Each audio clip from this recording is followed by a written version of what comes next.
¿Qué tal muchachos? Hola, ¿cómo están? Bienvenidos a nuestro nuevo video sobre la clase de Historia de México 3 para tercero de secundaria, ¿ok? Bueno, en este video vamos a hablar de un tema bien interesante que ya lo había dicho yo en el video anterior y es el tema de el porfiriato, ¿ok? Yo en el video anterior les había pedido una actividad y les había dicho que fueran ustedes, que era la única actividad que iba a pedir y que quería que fueran ustedes buscando las características principales del porfiriato, características políticas, económicas, sociales y culturales. Yo ya me adelanté, ya puse yo ya mi cuadro, pero es bien interesante, muchachos, que ustedes este cuadro lo tengan también así en su cuaderno, pero de lo que yo les voy a explicar, quiero que ustedes todavía pongan más información, que lean. Ahorita vamos a estar explicando el cuadro, yo se los voy a estar explicando cada uno de los 4 ámbitos que vamos a estudiar del porfiriato, pero también es importante que ustedes busquen más información. En verdad, este tema del porfiriato a mí me encanta, es un tema muy bonito, es un tema para mucha polémica, pero si ustedes no leen, si ustedes no buscan información en el libro, todo va a quedar en hablar nada más. El porfiriato, muchachos, es un tema en el cual en México va a lograr un desarrollo económico impresionante, importantísimo, pero también a la par las garantías individuales, las garantías que el pueblo había ganado sobre la iglesia, con las constituciones, también se van a ver otra vez perdidas. El pueblo no va a tener derechos, se va a controlar todo. Bueno, lo vamos a ver ahorita, poco a poco lo vamos a ir viendo, pero entonces, el tema que vamos a ver el día de hoy es el porfiriato y comenzamos. Primero vamos a ver las características políticas, ¿ok? Bueno, habíamos visto nosotros anteriormente que en 1876 Porfirio Díaz se iba a convertir por primera vez en presidente de México. ¿Cómo logró Porfirio Díaz convertirse en presidente de México? Él ya lo había intentado años antes, se enfrentó a Benito Juárez por la presidencia de la República y perdió con el llamado Plan de la Noria. Porfirio Díaz no tuvo ningún éxito, pero 4 años después, y ya después de que Juárez había muerto, Juárez se enfrenta al presidente de ese momento, que era Sebastián Lerdo de Tejada, y va a proclamar Juárez un segundo plan que se conoció como el Plan de Tuxtepec. El plan de Tuxtepec, muchachos, va a generar también una guerra que se va a conocer como la Revolución de Tuxtepec, en la cual Porfirio Díaz va a triunfar y va a lograr derrotar a Sebastián Lerdo de Tejada. En 1876, muchachos, Porfirio Díaz se va a convertir por primera vez en presidente de nuestro país durante los siguientes 4 años.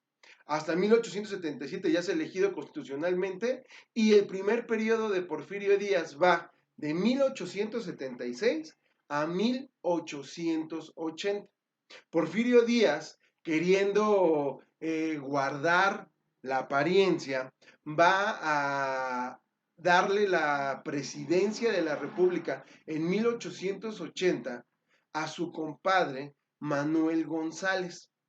Obviamente Porfirio Díaz hizo esto para que no se le acusara a él de estar traicionando a la Constitución, de estarse religiendo. Entonces Porfirio Díaz quería hacer las cosas bien y en 1880, cuando acaba su primer periodo presidencial, se lo va a otorgar a su compadre Manuel González. Manuel González va a ser presidente de México de 1880 a 1884 y a partir de 1884 Porfirio Díaz vuelve a ocupar la silla presidencial ya ininterrumpidamente hasta 1911.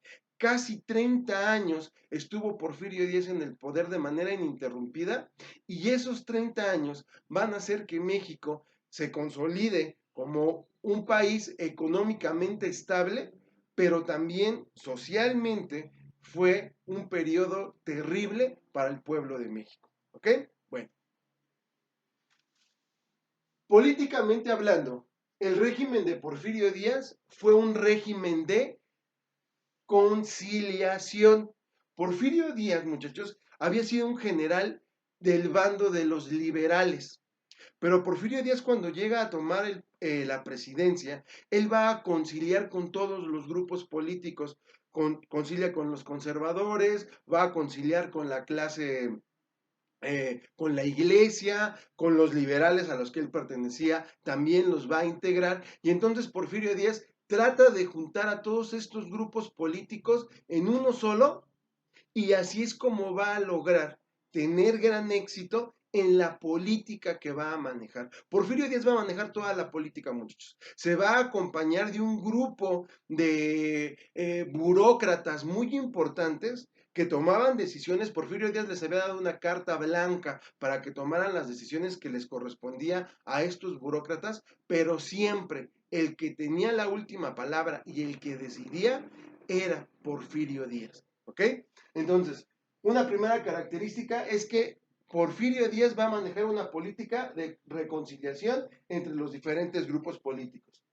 El principal lema del porfiriato, ¿cuál fue? Orden y progreso. Porfirio Díaz, muchachos, primero tenía que pacificar al país, tener un país en paz, tener un país estable para poderlo sacar económicamente adelante. Cuando logró esto Porfirio Díaz, a partir de 1884, va a iniciar ahora sí el progreso. Y este era un lema del positivismo que estaba muy de moda en este periodo y que era una corriente filosófica que había surgido en Europa, principalmente en Francia, con un personaje importantísimo que fue Augusto Comte. Entonces, el positivismo era parte de esta ideología porfirista y el lema era orden y progreso. ¿Ok? Ahora, Porfirio Díaz, muchachos, en estos 30 años que duró su gobierno, se va a distinguir por muchas cosas. Porfirio Díaz, como ya se los dije, él era el que tomaba las últimas decisiones. Si se iba a invertir, si se iba a construir, si se iba a comprar, si se iba a deshacer algo, Porfirio Díaz era el último que daba la orden. Probablemente la burocracia que apoyaba a Porfirio Díaz, que se les conocía con el nombre de los científicos, le daban la idea, le proponían, Porfirio Díaz lo analizaba y al final le decía, ok, ¿lo hacemos o no lo hacemos? Nadie podía tomar decisiones que no fuera Porfirio Díaz. Si alguien se atrevía a hacerlo, cuidado, porque podía salir de ese grupo selecto de personas que Porfirio Díaz protegía, incluso encarcelarlo, matarlo. Nadie podía estar sobre el presidente. ¿Ok?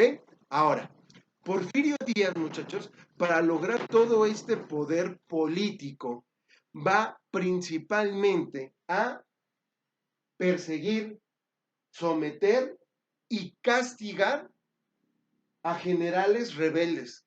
General que se le pusiera al tú por tú a Porfirio Díaz era sometido. Porfirio Díaz no se andaba con rodeos, muchachos. A bandidos. A principios del siglo XX y a finales del siglo XIX, los caminos en México eran sumamente peligrosos. Estaban llenos de bandoleros, de bandidos que se juntaban y en cualquier momento podían robar una diligencia, comercio, minerales, cualquier cosa se robaban, entonces no había seguridad.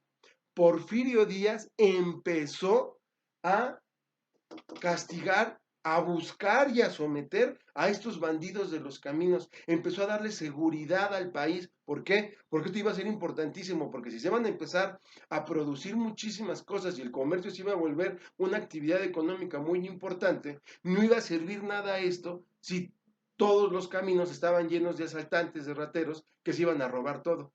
Porfirio Díaz va a empezar a hacer seguros los caminos y también va a someter a todo el que estaba en su contra, muchachos. Persona que no fuera bandido, que no fuera general, pero que fuera en contra del poder de Porfirio Díaz, era una persona que también iba a ser sometida por el régimen de Díaz. Y aquí quiero empezar con las actividades que van a hacer ustedes. Una de las personas que más se opuso a la dictadura del general Porfirio Díaz fue un periodista mexicano importantísimo llamado Ricardo Flores Magón. ¿Qué es lo que quiero que hagan ustedes en esta primera actividad de las características políticas? Me van a investigar quién fue Ricardo Flores Magón, muchachos. ¿Qué hizo? ¿Por qué se opuso al régimen de Porfirio Díaz? ¿Por qué es importante en la historia de nuestro país Ricardo Flores Magón, muchachos? Es un personaje muy importante en nuestra historia y tristemente de los menos conocidos. Ustedes me van a buscar quién fue Ricardo Flores Magón, ¿sí? ¿Qué hizo? Y lo van a apuntar en su esquema, ¿ok? Esta es la primera actividad de las actividades políticas. Ahora, vámonos a las económicas. El porfiriato, muchachos, si se va a caracterizar por algo, es que económicamente va a sacar a México adelante. La economía en los 30 años que gobernó Porfirio Díaz estuvo muy por encima de lo que había estado en cualquier otro momento de la historia de nuestro país. Con Porfirio Díaz se llegó a lograr una estabilidad económica. ¿Cuál fue el problema, muchachos? Esta estabilidad económica no fue general, no fue para el pueblo. Esta estabilidad económica, esta riqueza que se generó, fue para un grupo muy reducido, ¿sí? De personas que eran cuidadas, protegidas por Porfirio Díaz. Esa clase porfirista que va a ser arropada por el régimen y que solamente ellos son los que van a tener acceso a esta vida maravillosa de lujo, de riqueza, gracias a la estabilidad económica que se logró en estos años. ¿Ok? Ahora, Porfirio Díaz, muchachos, lo primero que va a hacer es que va a empezar a atraer inversión extranjera a México, principalmente inversión europea e inversión norteamericana. Son las personas que van a llegar de estos lugares los que van a invertir aquí. Y estos extranjeros van a tener una cantidad de derechos en nuestro país como nunca se había visto, ¿eh? De hecho, en este periodo los extranjeros tenían más derecho y más poder que un propio mexicano. Se van a crear gran cantidad de infraestructura en nuestro país. Ya lo habíamos dicho, Juárez fue el primero que trajo la primera línea de ferrocarril que se construyó en México.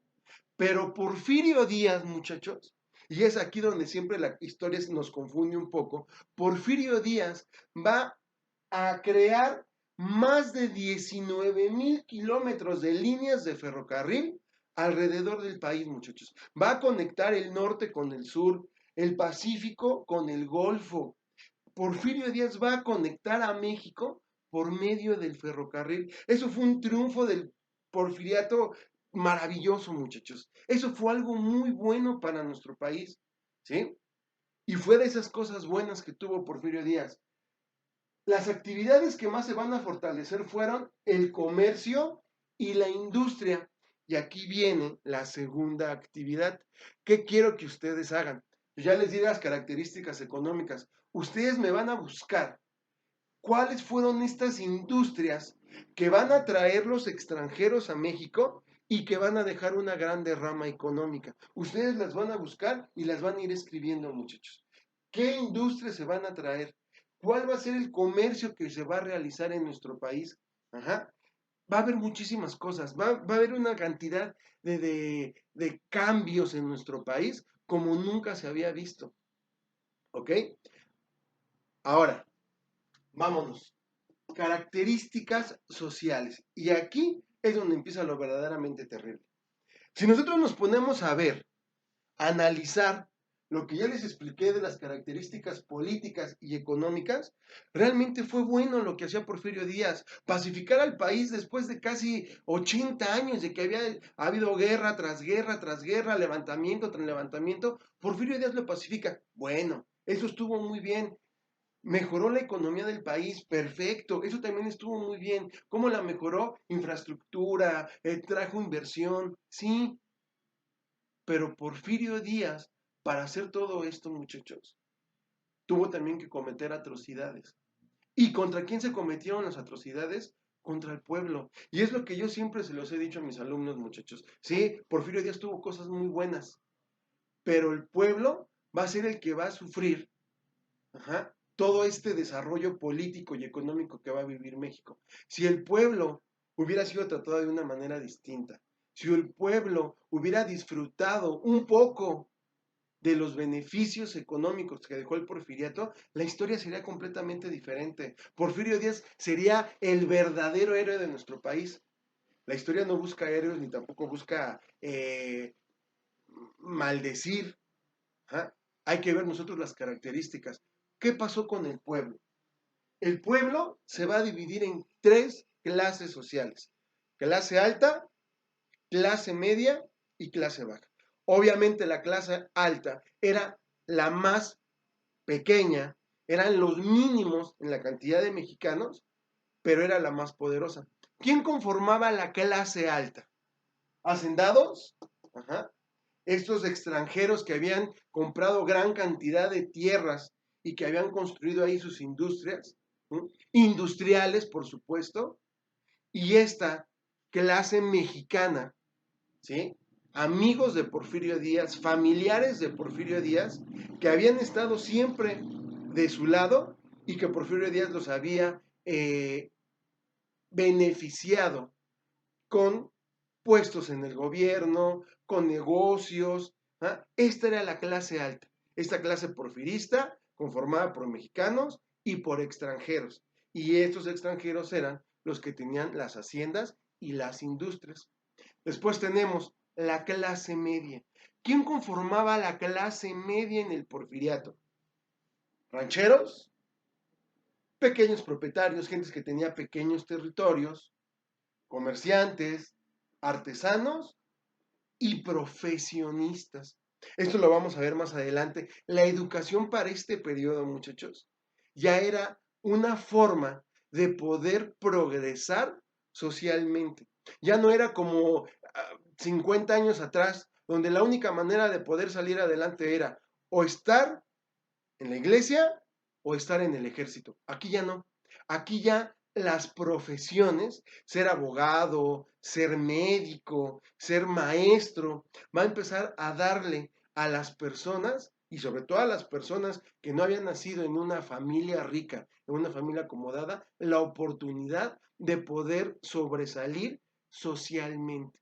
Esta era la clase media, muchachos. Y aquí yo se los estoy marcando. Y por último, la clase baja, que era la más grande. Ajá. ¿Y quiénes eran? Campesinos sin tierra y los peones de las haciendas, muchachos. ¿Sí? Esta parte, en verdad, es terrible y es de las partes más estudiadas de este periodo. Ellos fueron los que sufrieron. Ellos eran los que generaban toda la riqueza que generó el porfiriato, pero los que más sufrieron en este periodo, muchachos, los campesinos, los peones de las haciendas. Era gente que no ganaba absolutamente nada, siempre se tenía que estar endeudando, y cuando llegaba a morir el padre de familia, por ejemplo, la deuda pasaba a su esposa y a sus hijos. Y estos hijos tenían que seguirse endeudando para poder seguir subsistiendo y eran deudas que nunca se iban a pagar. Estos peones siempre, prácticamente toda su vida, quedaban eh, bajo el cuidado de los hacendados. ¿Y por qué los hacendados no les podían dar libertad? Porque querían su libertad, tenían que pagar todo lo que debían. ¿Cómo lo iban a pagar si no les daban absolutamente nada? Aquí vienen las otras actividades que les voy a pedir. Ya les pedí en lo político que me busquen quién fue Ricardo Flores Magón. ¿Qué hizo? ¿Por qué fue importante como una persona que nunca estuvo a favor del porfiriato? En el aspecto económico, quiero que me busquen cuáles fueron estas industrias que llegaron a México en este periodo y cómo se va a dar este esplendor económico gracias al comercio y a la industria. Y aquí me van a buscar cómo era la vida de los campesinos en las haciendas porfiristas. ¿Quiénes trabajaban? ¿Qué trabajos hacían, muchachos? ¿De dónde eran? Aquí viene es como un, un anecdotario, por decirlo de alguna manera. Hay un libro muy, muy triste, pero interesantísimo, que se llama México Bárbaro. Este libro fue escrito por un periodista norteamericano, John Kenneth Turner. Este Kenneth Turner va a escribir este libro y habla precisamente sobre estos campesinos, sobre estos peones que vivían en las haciendas, y él, por ser norteamericano y por hacerse pasar como un hacendado o como un empresario norteamericano que quería comprar una hacienda, va a tener acceso a muchas de estas haciendas y va a poder ver de primera persona cómo era la vida de los campesinos en las haciendas. Esto estaba prohibido, ¿eh? No podían entrar a ver cómo era la vida de los campesinos. ¿Por qué? Pues porque era verdaderamente un infierno. Entonces Kenneth Turner tiene la oportunidad y él escribe esto, y cuando publica su libro, muchos no le van a creer, dicen, ¿cómo crees que Porfirio Díaz, don Porfirio Díaz, va a tratar así a su pueblo? Pues sí, así lo trataba, pero Porfirio Díaz fue tan hábil que todo esto lo pudo esconder a los ojos de la vista pública, y únicamente Porfirio Díaz mostraba a los extranjeros, al extranjero en sí, lo que él quería que se viera. El progreso, el orden, la felicidad, las ciudades, el modernismo que estaba ya en México prosperando. Pero lo malo no lo enseñaba, y no enseñaba quiénes eran los que estaban generando esta riqueza y toda esta vida maravillosa que ellos vivían. No se los mostraba a las personas. Solamente Kenneth Turner, que tuvo la posibilidad, fue el que lo va a desenmascarar. ¿Ok? Y por último, en el aspecto cultural, muchachos. El aspecto cultural fue también importantísimo en el periodo de Porfirio Díaz. Muchos dicen, es que Porfirio Díaz construyó Bellas Artes. Sí, fue el que inició la construcción de Bellas Artes, pero ni siquiera Porfirio Díaz lo pudo haber terminado. El Palacio de Correos, colonias importantísimas como Santa María la Ribera, la Colonia Juárez, la San Rafael. O sea, sí, hizo cosas muy importantes Porfirio Díaz, muchachos, culturalmente hablando. Trató de mejorar la cultura de nuestro país. Se basó mucho en este aspecto afrancesado de la cultura francesa. Lo quiso traer aquí, la ropa, la música, la comida. Porfirio Díaz realmente era un amante de la cultura francesa y todo lo quiso trasladar también aquí a nuestro país. Se crearon o se van a fundar academias, teatros, museos, asociaciones. Con Porfirio Díaz se va a empezar a retomar este pasado prehispánico que se había quedado en el olvido por tantos problemas que había tenido nuestro país. Se va a avanzar en la ciencia, se va a avanzar en el arte, se va a avanzar en la técnica. El Porfiriato en este aspecto también tuvo cosas muy importantes, y sobre todo con personajes como Justo Sierra. Justo Sierra, muchachos, fue el secretario o el ministro de Instrucción Pública en el periodo de Porfirio Díaz, y él va a alentar en gran medida todo esto. Gracias a Justo Sierra, la educación primaria en México se va a volver obligatoria en el periodo del Porfiriato. Algo muy bueno. Pero ¿qué impacto tuvo en las personas que vivieron en este periodo? Ninguno. O sea, realmente las personas que tenían la opción a poder estudiar, no podían. Las clases bajas, los hijos de los peones, de los campesinos, jamás se les iba a ocurrir poder ir a la escuela. ¿Por qué? Porque o trabajaban o se morían de hambre. ¿Quiénes tenían la oportunidad de ir a la escuela? Pues los hijos de la clase media y por supuesto los de la clase alta, muchachos. ¿Por qué el pueblo no? ¿Por qué Porfirio Díaz no les dio educación al pueblo, a la clase baja? ¿Sí? Eso es lo malo del porfiriato. Si esto hubiera cambiado, si el pueblo en general hubiera tenido beneficios, el porfiriato sería otra cosa. ¿Mm? Última actividad, muchachos. En este aspecto de la cultura, quiero que ustedes me busquen también cuáles fueron. Aquí yo nada más les estoy poniendo ejemplos: academias, teatros, museos, asociaciones.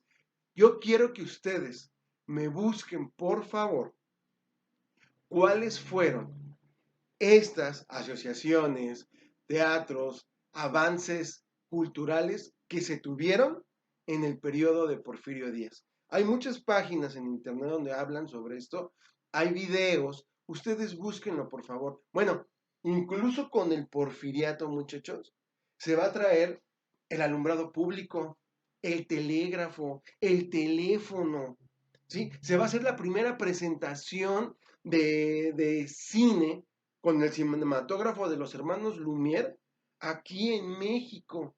¿Y quién lo trajo? Porfirio Díaz. O sea, hay muchísimas cosas del porfiriato que ustedes me van a investigar. Entonces, por favor, ya no lo voy a repetir, pero sí nada más en esto de las artes, sí quiero que me investiguen cuáles fueron todos estos avances culturales que también se dieron en el porfiriato.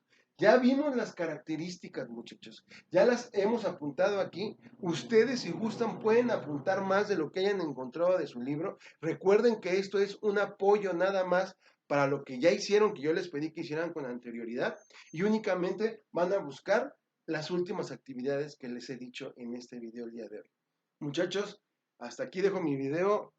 Espero que les haya gustado el video y nos vemos en la siguiente clase. ¿Ok? Bye. Hasta luego.